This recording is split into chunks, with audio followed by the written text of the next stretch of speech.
Balik lagi di Mari Share bersama Abi dan Mariza.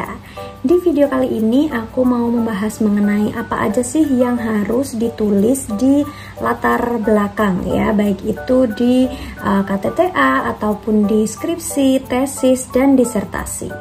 Beberapa dosen pembimbing itu biasanya akan baca dulu latar belakang, baru deh menyetujui atau meng-ACC judul yang kalian ajukan. So, apa aja yang harus ada di latar belakang?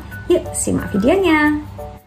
Kenapa sih latar belakang itu penting ya? Karena latar belakang itu adalah wajah ya, muka, kemudian awal dari penelitian kamu ya. Jadi harus ditulis secara lengkap, kemudian jelas, menarik, tapi tidak boleh terlalu banyak. Nah, ada beberapa hal yang harus ditulis dalam latar belakang. Yang pertama itu adalah data. Jadi data atau statistik yang ditulis secara mengerucut ya, dari yang paling umum menuju yang paling khusus. Selanjutnya adalah originalitas penelitian atau penelitian terdahulu ya. Jadi ini sesuai dengan jenjang pendidikan kamu ya. Kalau misal masih D3 atau 1 itu kan masih membuktikan teori ya. Jadi kemudian kalau S2 itu kan biasanya menginovasi ya. S3 menciptakan teori. Jadi originalitas ini diperlukan untuk memperkuat apakah ada penelitian terdahulu yang sudah meneliti dan nanti jalan penelitian ini tuh kamu mau bawa kemana. Kemudian yang selanjutnya harus ada itu adalah gap. Jadi gap itu adalah semacam kesenjangan ya antara teori dengan di lapangan. Jadi kan biasanya kalau skripsi itu kan kita berangkat dari masalah ya. Masalah itu kan pasti sudah ada upaya untuk menyelesaikannya ya, baik dari pemangku kebijakan dan lain sebagainya. Nah, biasanya upaya-upaya itu tuh memiliki kesenjangan sehingga tidak optimal atau malah tidak dilakukan sehingga permasalahan itu tidak diatasi. Nah, di sini harus ada ya, dan harus nyambung dengan inovasi atau intervensi yang akan kalian berikan. Nah, itu dia 3 hal ya. Sebenarnya banyak banget sih yang bisa dimasukkan, tapi yang wajib ain ya, yang wajib banget dimasukkan ke dalam latar belakang itu ada 3. Kemudian kalau sudah 3 itu apakah cukup? Tentu saja belum ya. Jadi latar belakang yang baik itu harus sistematis ya, atau rapih atau berurutan ya. Jadi baik pembaca ya, yaitu dosen pembimbing ataupun nanti tugas akhir kamu itu ada di perpustakaan dan lain sebagainya, di puskesmaskah, di rumah sakitkah, itu akan enak untuk membacanya. Jadi apa aja sih sistematika latar belakang yang baik? Yang pertama itu adalah mengenai tema sentralnya ya. Jadi merujuk ke yang hal umum dulu nih ya. Kita misalin skripsi atau tesis disertasi kalian itu mau mengenai kehamilan ya. Jadi kita tulis tuh kehamilan adalah apa, definisinya kita tulis beberapa kalimat di situ. Nah, setelah tema sentral ya, yang kedua itu kita masuk ke masalah ya. Jadi kan kita tadi permisalannya adalah hamil ya, kehamilan. Jadi di dalam kehamilan itu kan ada beberapa ketidaknyamanan ya, atau ada beberapa fisiologis yang harus dipenuhi atau dilalui ibu hamil. Nah, itu masukkan ke situ. Jadi dijembatani dulu ya, di bridging dulu antara paragraf di tema sentral, kemudian baru ke masalahnya. Misalnya masalahnya adalah anemia. Nah, kalian tulis nih anemia itu apa sih ya, definisinya bagaimana, kemudian kalau di kehamilan itu anemianya itu terjadi kapan, resikonya apa, dampaknya bagi ibu dan janin apa. Masalah ini penting banget ya, tapi perlu diingat bahwa masalahnya itu harus spesifik dan penulisan di sini tidak boleh terlalu banyak. Yang selanjutnya yaitu yang ketiga itu adalah besaran masalah ya. Jadi setelah tadi ada masalah, kita harus mengemukakan besaran masalah yang terjadi. Kalau ada masalah tapi tidak ada data pendukung besaran masalahnya, itu tidak bisa diteliti.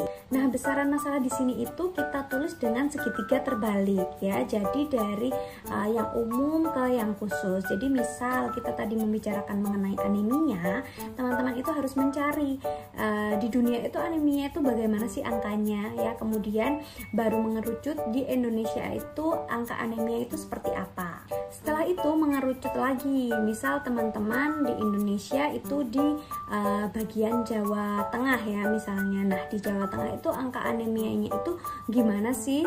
Kemudian turun lagi di kabupaten, turun lagi di kecamatan ya. Kalau misal teman-teman itu ambilnya di wilayah kerja puskesmas, harus studi pendahuluan di puskesmas tersebut. Tapi kalau di bidan praktik mandiri ya atau tempat praktik mandiri bidan, teman-teman juga harus studi pendahuluan di sana. Teman-teman juga bisa cari masalah-masalah ini ya, angka-angka ini dari jurnal terkait. Selanjutnya, sistematika yang keempat itu adalah upaya yang sudah dilakukan. Jadi biasanya pemangku kebijakan itu sudah melakukan upaya-upaya nih. Nah kita lanjutkan permisalan yang tadi, kan kita membicarakan mengenai anemia. Nah pemerintah itu sudah memberikan program pemberian tablet tambah darah atau zat besi untuk ibu hamil. Nah di upaya yang sudah dilakukan ini, teman-teman juga boleh untuk menyertakan teori atau originalitas penelitian dari jurnal-jurnal yang ada. Selanjutnya yang kelima adalah gap atau kesenjangan antara lapangan dan teori. Nah gap ini itu meliputi tadi nih upaya yang sudah dilakukan ya oleh pemerintah atau pemangku kebijakan itu ada kesenjangannya enggak ya. Kalau tadi kita membicarakan mengenai anemia misalnya, jadi misal nih kita menemukan fakta di lapangan ya berdasarkan studi pendahuluan bahwa untuk konsumsi tablet tambah darah itu tidak dievaluasi secara menyeluruh. Jadi hanya diberikan tapi tidak pernah ditanyai apakah benar-benar diminum ya, kemudian untuk konsumsinya apakah sudah benar ya, apakah ibunya itu benar-benar mengonsumsi, kemudian pada saat mengkonsumsi zat besi itu habis itu konsumsi apa ya, apakah konsumsi makanan setelah zat besi itu dapat mengoptimalkan kerja dari zat besi itu. Nah itu yang perlu dicari.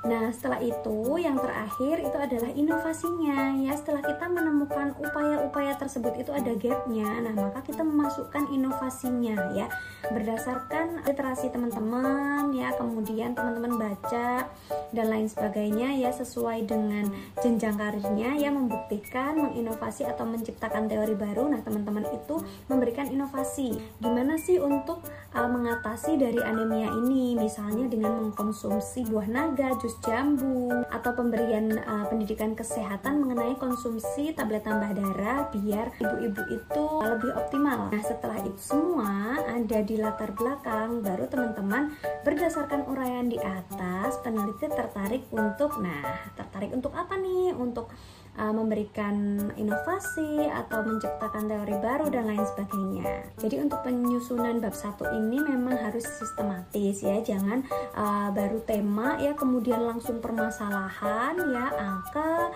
kemudian balik lagi nanti ke masalahnya itu efek sampingnya apa, itu jangan ya, nanti kita bacanya itu nggak sistematis, teman-teman juga bingung dalam menjelaskan. Kalau kita menyusunnya itu terarah kan enak untuk membacanya. Oke, itu dia video mengenai apa sih yang harus ada di latar belakang ya biar cepat di ACC oleh dosen pembimbing. Sekian dulu video dari aku, jangan lupa untuk like, comment, dan subscribe, share video ini, semoga bermanfaat. See you next time on my next video, dah.